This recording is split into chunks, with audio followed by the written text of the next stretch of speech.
Қайғылы оқиға таңғы сағат 10-дар шамасында осы жерде болған теміржол маңында ойнап жүрген 6-шы сынып оқушысы тоқтап тұрған жүк вагондарына шыққан. Осы кезде оны жоғары кернеулі ток соғып, бала жерге құлап түсіпті. Ал жанында жүрген жолдастары болса, бірден үлкендерді көмекке шақырған. Оқиға орнына келіп жеткен жедел жәрдем науқасты бірден ауруханаға алып кетіпті. Қазір оның жағдайы ауыр.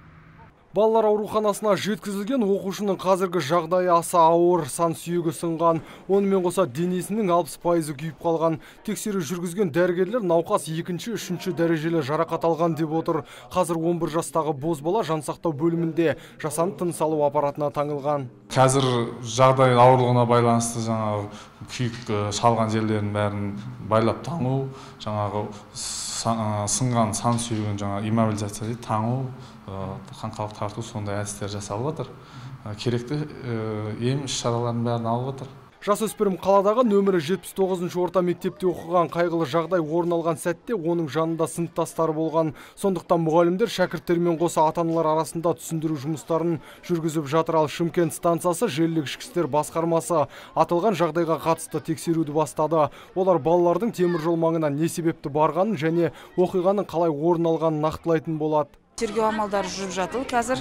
Қазіргі таңда Қазақстан Республикасының қылмыстық кодексінің 144-ші бабымен сотқа дейінгі тергеп тексеру амалдары басталды.